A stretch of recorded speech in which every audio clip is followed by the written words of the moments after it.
하나님 앞에서 나는 존귀한 자입니다. 내 옆에 있는 분도 존귀한 자입니다. 사랑합니다. 축복합니다. 한 번 더 사랑합니다. 축복합니다. 무더위도 조금씩 물러가는 것 같습니다. 지난 한 주간 기도원에 있으면서 산등성이에 걸쳐 있는 하얀 구름이 얼마나 아름답던지, 이제 한낮에는 그래도 더웁지만 조석으로 시원함을 느껴봅니다. 이 계절의 변화 속에서 그런 마음을 기도원에서 거닐면서 생각을 했습니다. 자연이 이렇게 자연스럽게 변하듯이 예수 믿는 우리가 하나님 앞에서 변질된 모습들이 변화되어가 하나님이 기쁨이 되면 얼마나 좋을까, 이런 생각을 가져봤습니다. 오늘도 그런 예배가 되기를 주님의 이름으로 축복합니다. 시간과 공간의 주인이신 하나님은 이 계시된 말씀을 통해서 읽다 보면 시간, 때, 이런 것들을 강조하고 있는 것을 볼 수가 있습니다.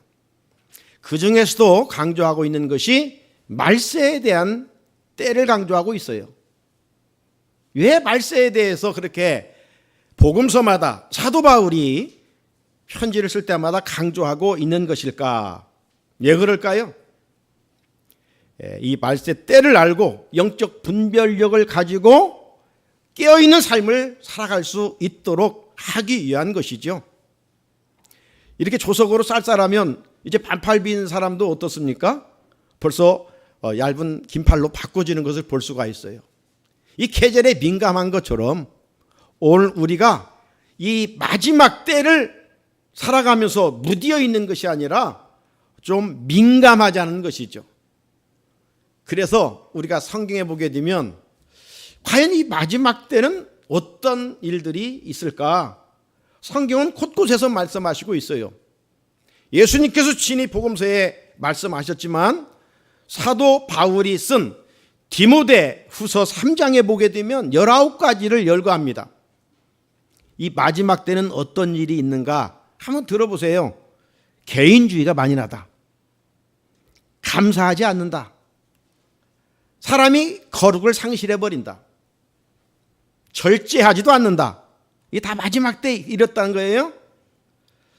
뿐만 아니라 선한 것을 좋아하지 아니하고 사람을 배신한다. 사람들의 성격이 조급하고 자만한다. 교만한다. 쾌락을 하나님보다 더 사랑한다. 경건의 모양은 있는데 경건의 능력은 없다. 이런 것이 말세의 모습이라는 겁니다. 문제는 뭡니까? 이런 환경 속에서 성도들조차 그리스도인의 아이덴티 정체성을 지키지 못하고 우선 눈에 보이는 세상이 좋아서 믿음을 헌신짝처럼 버리고 세상으로 가게 된다. 그래서 마지막 때는 양극화 현상이 일어나는데 하나님께로 가까이 가는 사람은 더 가까이 가고 하나님으로부터 멀어지는 사람은 더 멀어진다. 그렇게 말씀하고 있어요. 그러므로 적당히 예수 믿으면 안 돼요. 정신을 바짝 차리고 신앙생활을 해야 됩니다. 우리는 단지 교회에 소속된 멤버가 되면 안 돼요. 어디 마트에 멤버십이 있죠. 그런 멤버가 되면 안 돼요. 말씀으로 훈련된 예수 그리스도의 좋은 제자가 되어야 됩니다. 그리고 말씀으로 훈련받아 교회의 귀한 직분자들이 되기를 하나님은 원하셔요.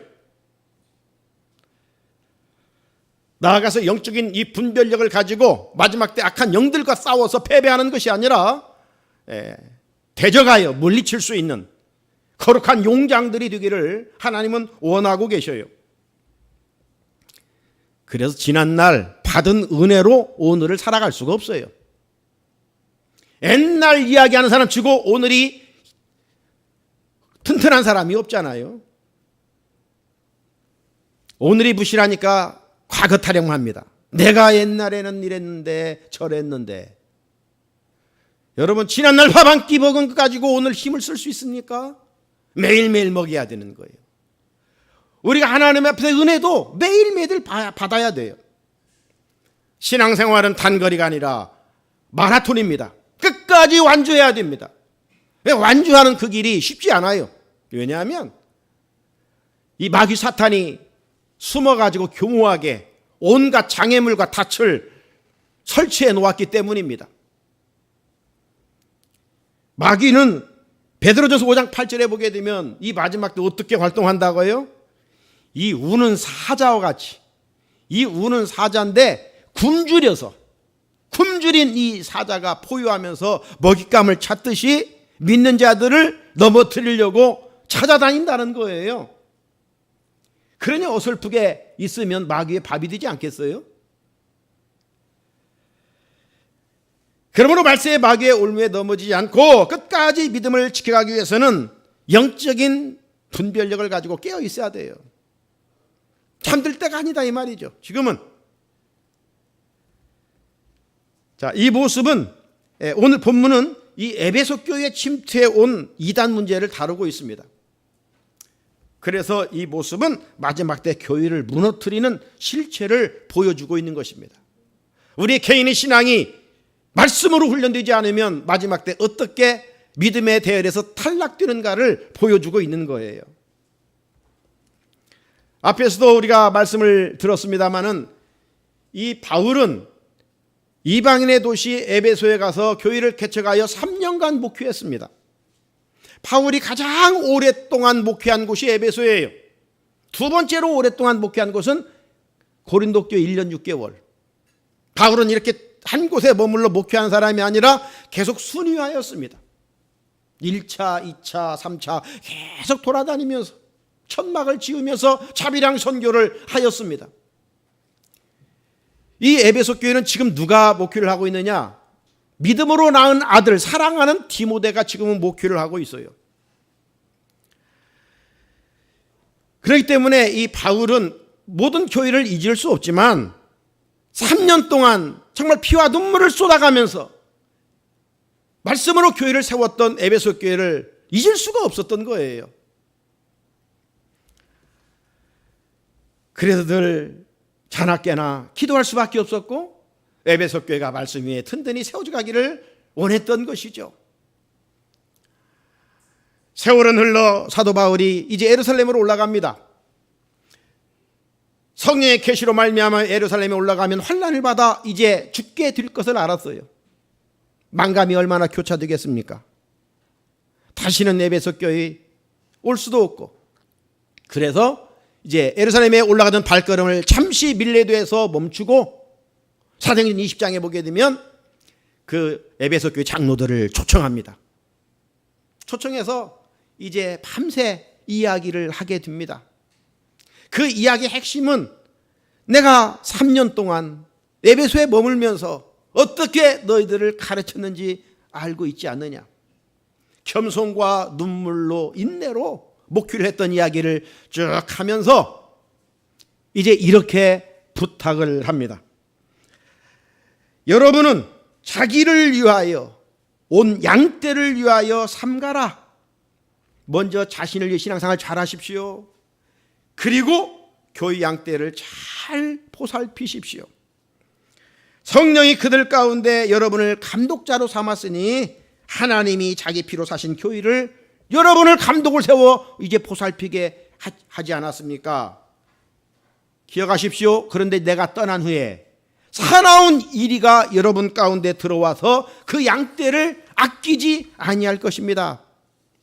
또 하나는 여러분들 중에 제자들을 끌어 자기를 따르게 하여 이 어그러진 말을 하는 사람이 일어날 줄을 내가 아노라.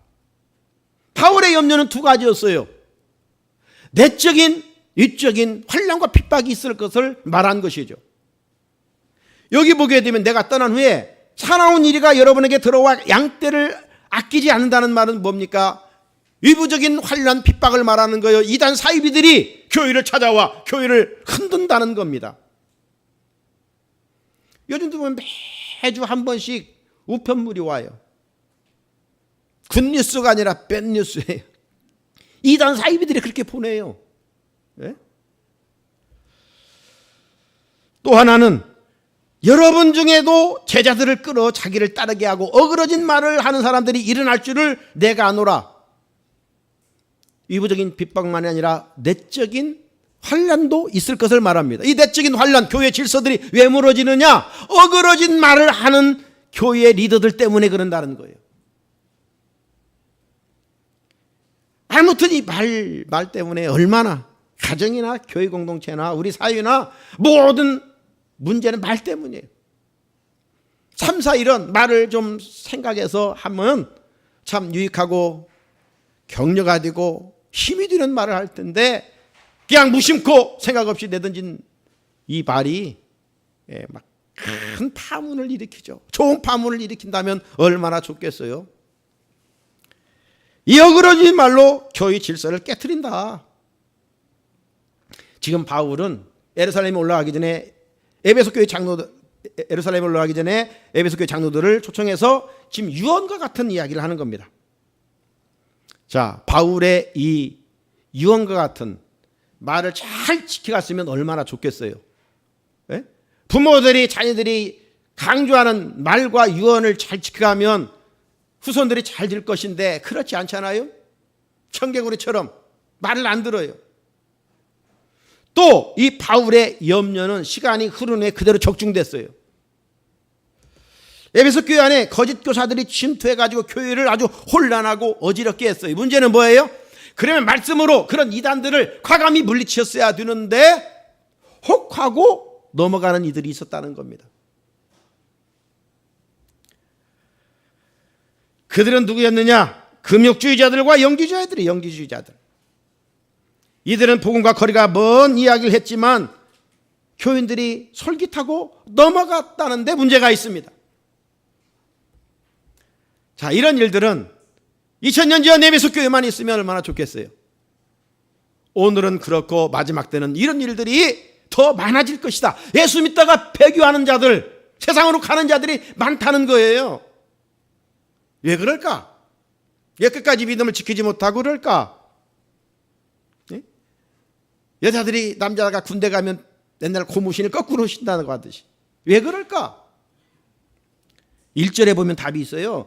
미혹하는 영과 귀신의 가르침을 따르리라. 그러니까 이 배교하는 그 배후에는 악한 역사의 영이 있다는 겁니다. 악한 영의 역사가 있어요. 자, 이런 상황에서 사도 바울은 디모데로 하여금 교회를 위협하는 마귀의 미혹과 거짓된 교훈으로부터 사랑하는 성도들을 잘 지켜 양육하라. 이렇게 편지를 써서 보내고 있는 것이에요.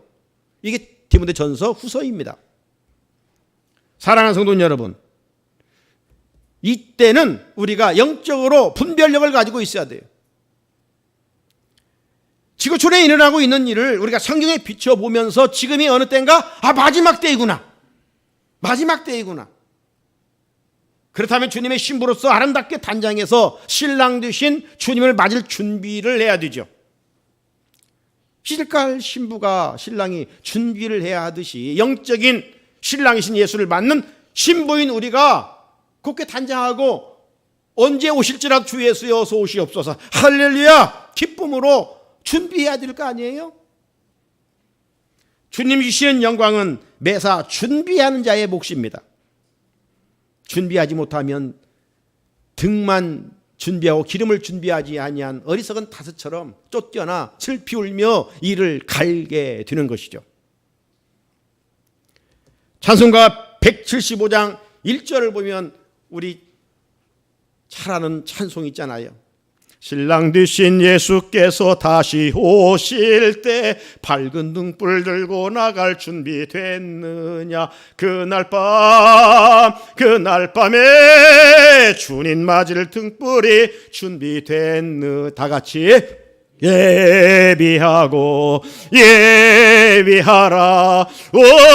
우리 신랑 예수 오실 때 밝은 등불 손에 들고 기쁨으로 주를 맞겠네.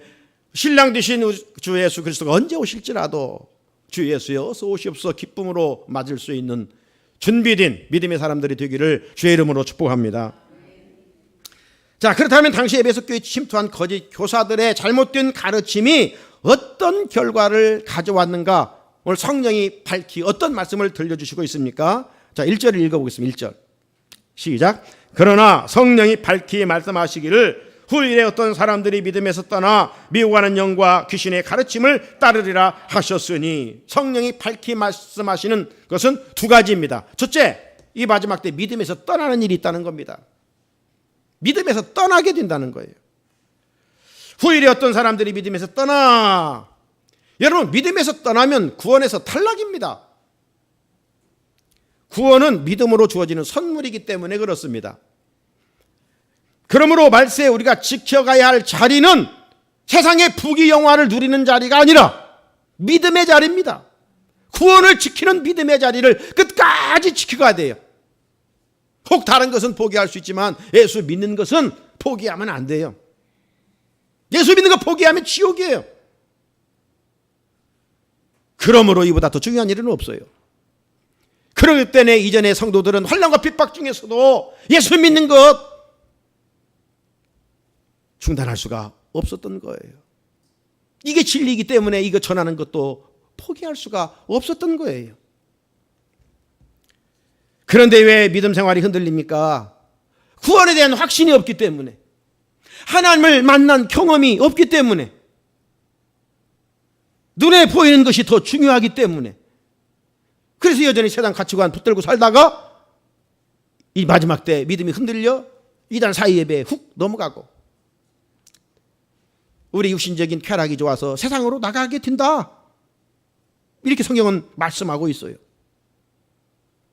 디모데후서 4장 3절을 보게 되면 마지막 때 사람들의 모습을 이렇게 말합니다. 때가 이르니 사람들이 바른 교훈을 받지 아니한다는 거예요. 바른 교훈이 뭐예요? 예수 믿고 구원받는다. 믿음을 지켜야 구원을 받는다. 영생을 얻는다. 이 바른 진리는 웃기는 소리 하지 말아라. 너나 믿어라. 초롱한다는 거죠. 바른 소리를 듣지 않아요. 대신 귀가 가려워서 자기의 사욕을 따를 스승을 많이 두고, 이게 마지막 때의 모습이에요. 저는 영적 지도자로서 여러분들을 미혹하는 영과 거짓된 영으로부터 지켜내야 할 사명이 있지요. 감사하게도 제가 목회하는 동안 이단 사이비에 넘어간 이들이 없어요. 교회마다 적지 않게 있어요. 감사하게도 여러분들이 믿음의 자리를 지금까지 잘 지켜오고 있어요. 나아가 우리 성도들은 마지막 때 이단 사이비에 세상으로 넘어가지 않기 위해서는 그러므로 말씀을 받되 내 입맛에 맞는 말씀만 받으면 안 돼요. 약이 써야 효과가 나타나잖아요. 책망의 말씀, 찌르는 말씀, 아픈 말씀을 나에게 주신 하나님의 음성으로 들어야 돼요. 그리고 마음을 찢으며 회개할 때 우리 영이 살아나요. 한국교회가 변질된 것은 강단의 변질이라는 거예요. 목사들도 성도들 듣기 좋은 소리만 하고, 네? 축복이나 받으라고 하는 기복주의 신앙 설교나 하고, 이것이 한국교회를 지금 심하게 오염시켰고 심각하게 빠르게 무너지게 하고 있다는 거 아닙니까? 물론 하나님은 복 주시는 하나님이시지만 그 과정 속에 우리가 마음을 찢는 아픔이 먼저 전제돼야 돼요. 하나님의 나라는 누구에게 임해요? 회개하는 자에게만 하는 거예요. 회개는 마음을 찢는 고통이 따르는 거예요. 거룩한 메스 칼로 우리 심령골수를 찔러 쪼개야 돼요. 그래야 거기에 하나님의 나라가 임하는 거예요. 그럴 때 우리가 순수한 믿음을 회복할 수 있고 끝까지 믿음을 완주할 수가 있어요. 그렇게 되기를 주의 이름으로 축복합니다. 둘째는 양심이 화인을 맞는다는 겁니다. 2절에 자기 양심이 화인을 맞아서 유식함으로 거짓말하는 자들이라. 양심이 선하지 못하고 왜 양심이 화인을 맞아 유식함으로 거짓말을 하게 될까요? 하나님을 떠나고 믿음을 떠나기 때문에. 하나님을 떠나게 되면 양심이 화인 맞은 상태가 된다. 화인이 뭡니까? 인장 찍는다고 도장이요. 그게 화인이니까 불도장입니다. 불도장. 인두로 막 도장을 찍잖아요. 옛날 노예제도 때 주인이 자기의 소유권을 인정하기 위해서 동물의 등에다가 막 불도장을 찍잖아요. 그러면 불도장 찍힌 부위가 점점 딱딱해져가지고 감각을 잃어버려요. 자, 이처럼 양심이 화인을 만났다는 것은 악한 죄를 지으면서도 감각이 무뎌진 상태, 이게 지속되는 것을 말합니다. 그래서 양심이 화인을 맞은 사람은 죄를 지어도 무감각해요. 굳은 살 아프지 않잖아요. 필요 없는 살인데. 영적으로 이제 화인 맞은 사람들은 무감각해져요. 에베소 4장 19절 있어요. 그들이 감각 없는 자가 되어 자신을 방탕에 방임하여 모든 더러운 욕심으로 행하되. 그러니까 영적으로 무뎌지니까 죄를 지어도 회개할 마음이 없어요. 처음에는 회개해야지, 하나님 뜻대로 살아야지. 그런데 이게 굳은 살이 바뀌다 보니까 이제 주의를 안 지켜도 이게 정말 하나님 앞에서 부끄러운 줄도 모르고 회개할 줄도 모르고 그저 보이는, 여호와는 나의 목자가 아니라 테레비는 나의 목자이시고 세상 흘러가는 그런 문화가 좋고 감각이 점점 없어져요. 그러므로 바른 성도, 참된 성도, 예수님의 참된 제자는 양심의 기능이 살아있어서 영적 센스가 잘 작동되는 겁니다. 그래서 우리가 예수 믿는다고 죄 안 짓는 거 아니잖아요. 죄를 지으면 내 안에 성령님이 계셔서 그걸 토하게 하는 거예요. 회개하게 만드는 거예요. 오래 죄가 머물게 하지 못하게 하는 거예요. 그래서 회개하는 것이 하나님 잘못했습니다. 말씀대로 살아야 할 내가 죄와 더불어 먹고 마셨습니다. 하나님 용서해 주십시오. 그래서 늘 우리의 추한 것을 뽑아내고 성결함을, 깨끗함을 예수의 신부로서의 모습을 이어가는 것이죠. 뿐만 아니라 양심의 화인을 맞으면 거짓을 친구 삼는다고 그랬습니다. 왜 사람들이 거짓을 말합니까? 유식함으로 거짓말하는 자들이라 그랬죠. 2절에 보면. 예나 지금이나 이단 사이비들 거짓 선지자들의 특징은요, 거짓입니다. 거짓. 왜? 하나님은 진실하기 때문에 마귀가 거기에서 거짓을 일삼게 만드는 거예요. 요한복음 8장 44절은 거기에 보게 되면 쭉 긴 말씀이 있는데 그 중에 진리가 그 속에 없으므로 진리에 서지 못하고 거짓을 말할 때마다 제 것으로 말하나니 이는 그가 거짓말쟁이요 거짓의 아비가 되었다고 그래요. 말합니다. 왜 사람들이 거짓말하느냐? 왜 거짓말을 계속 즐겨하느냐? 이건 바로 배후의 악한 영의 지배를 받기 때문에 살인을 한다든가 미워한다든가 진리를 떠나서 거짓말하는 것은 다 이 마귀 사탄 때문에 그렇다는 겁니다. 마귀는 항상 달콤하게 찾아온다고 그랬잖아요.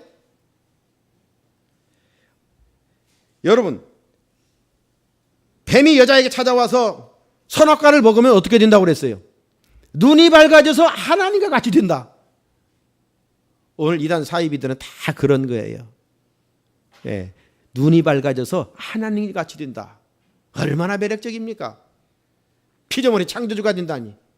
메시아 컴플렉스에 살아가는 사람들에게 메시아가 된다니 얼마나 좋은 굿뉴스예요. 그러니까 마귀는 광명한 천사처럼 이렇게 변장되어서 우리에게 다가와요. 영적 분별력이 없으면 그게 마귀 소리인지도 모르고 천사의 소리인 줄 알고 하나님의 소리인 줄 알고 넘어가는 거지. 귀를 기울이다가. 오늘 주변에 있는 이단 사이비들 결국 다 거짓입니다. 거짓. 신천지 교육 영상을 보십시오. 거짓말을 가지고 전도하라고. 이게 그들의 모략 전도예요. 그런 거짓말은 해도 좋다. 이렇게 그들이 가르쳐요. 거짓을 거짓으로 알고 물리치는 것이 아니라 왜 거짓을 진리처럼 받아들이고 전하는 것일까요? 왜일까요? 양심이 화인을 맞아 영적으로 무감각이기 때문에. 마지막 때는 이런 일들이 많아진다는 거예요. 여러분, 영적으로 무뎌지지 않기를 바라야 돼요. 영적 센스가 잘 작동돼야 돼요. 그래서 죄를 지으면 하나님 앞에 즉시 회개할 수 있어야 돼요. 굳은 살이 막히면 안 돼요. 그렇다면 바울 당시에 가장 크게 활동한 이단 사이비의 실체는 누구였을까? 영지주의와 바로 금욕주의자들이었습니다. 이들은 하나님을 인격적으로 신뢰하지를 않았어요. 그리고 자기들만이 어떤 진리를 받은 것처럼 거룩하게 포장해가지고 성도들을 미혹했습니다. 이 영지주의자, 그노스틱, 우리가 뭐 늘 신앙생활에서 들어서 알고 있습니다만은 영적인 지식을 가졌다는 겁니다. 그래서 영은 선하고 육은 악한 것이다. 그렇기 때문에 육을 가지고 아무렇게나 살아도 된다. 이렇게 그들은 주장을 했어요. 왜 영지주의자들이 있는가? 헬라 철학의 이원론 사상의 영향을 받았기 때문입니다. 헬라 철학은요, 영과 이 육을 완전히 분리해서 생각을 했던 사람들 아닙니까? 이런 거짓된 교리에 에베소 교회 성도들이 흔들리고 넘어지고 있었어요. 이런 상황 속에서 금욕주의와 쾌락주의가 동시에 또 출현을 합니다. 그래서 이 금욕주의자들로 하여금 이 영주의자들의 이론을 받아가지고 육은 악하고 영은 선하기에 이 더러운 육체를 가지고 육체를 억압하면 억압할수록 또 영혼은 깨끗해진다. 이렇게 또 가르치기도 했습니다. 이게 보통 일반 종교의 모습들 아닙니까? 그래 돌을 닦아보기도 하고 뭐 고통을 경험하기도 해보고 그래 또 뭐 그러면서 이제 영혼을 깨끗하게 하려고 합니다. 어떤 열반에 도달하려고 하는 것이죠. 반면에 쾌락주의자들은 육체는 악하기 때문에 노력한다고 선해지거나 거룩해지지 않는다. 그렇게 육체는 아무렇게나 살아도 영혼에 어떤 영향도 미치지 않으니까 될 대로 되라는 식으로 쾌락을 누리며 살아가는 것이죠. 그러나 우리 기독교는 금욕주의도 아니고 쾌락주의도 아닙니다.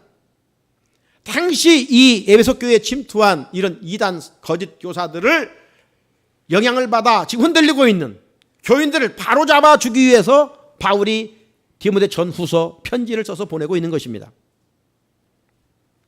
당시 거짓 교사들이 영주주의 영향을 받아 가르치고 있던 거짓된 것의 교훈은 구체적으로 무엇이었는가? 그들은 3절을 보면 두 가지를 주장했어요. 혼인을 금하고 어떤 음식물은 먹지 말라. 첫째, 혼인을 하지 말라. 결혼하지 말라. 지난주에도 참 우리나라 이 가족 형태가 자꾸 변한다는 것이죠. 네? 이 가족의 형태가 뭐 다른 사람들, 친구들과 사는 것도 가족으로 인정해야 된다.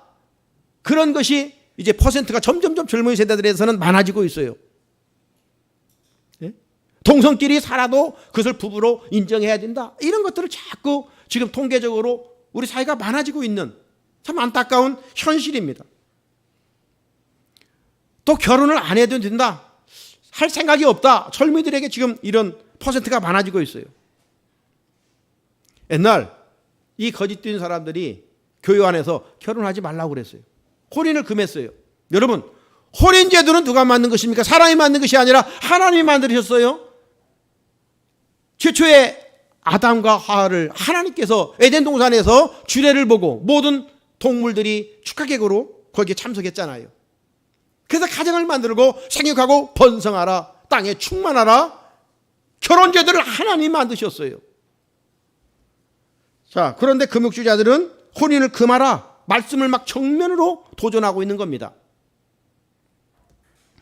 하지만 영적으로 무감각해진 에베소 교회 성도들이 그 거짓된 미혹에 넘어가 정말 혼인을 금하고 살면 거룩해지는가? 네? 이 성적인 부부관계 이것조차도 이게 추하고 더러운 것인가? 그래서 결혼하지 않고 사는 것이 순결을 지키는 것이 거룩해지는 것인가? 이러면서 결혼을 안 하려고 하는 이들이 미혹하는 소리에 귀를 기울이는 이들이 있었다 이 말이죠. 물론 주님의 일을 위해서 독신의 은사를 받은 사람들이 있어요. 그러나 대부분 일반적으로는 남녀는 결혼해서 가정을 세우고 자녀를 낳아 대를 이어감으로 하나님이 나를 확장시켜가는 것이 하나님의 거룩한 뜻 아닙니까? 그리고 창조 질서 아니겠어요?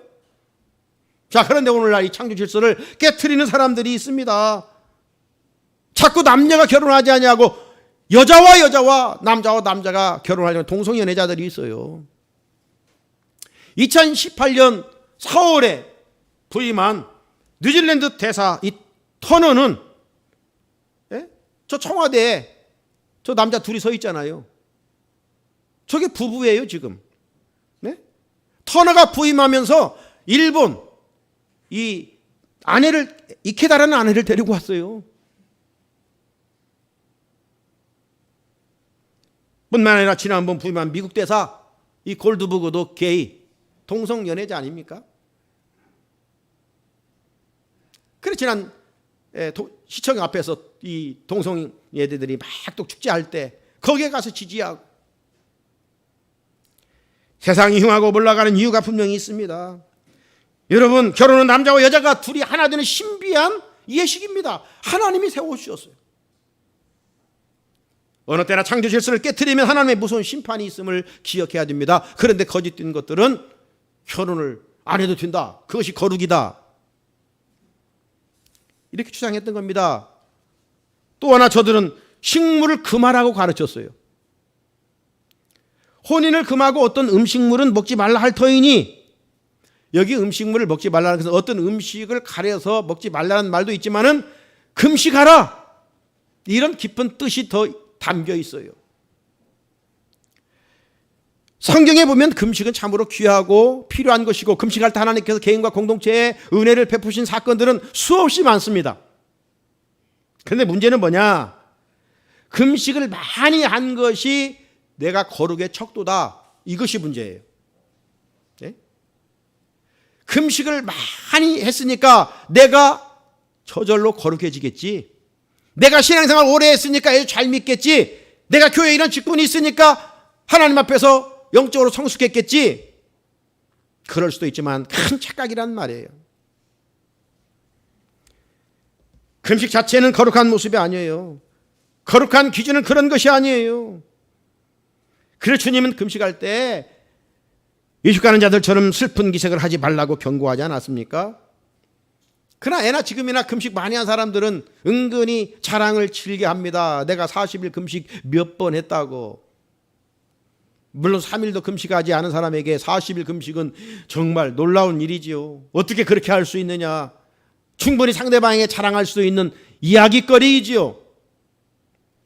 하지만 금식이 사람을 경건하게 하고 금식이 사람을 거룩한 사람으로 변화시키는 것은 아니에요.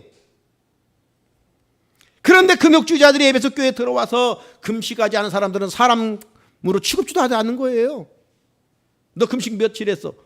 얼마 했다 하면 너는 사람도 아니야, 뭐 이러면서 교회를 어지럽게 만들었어요.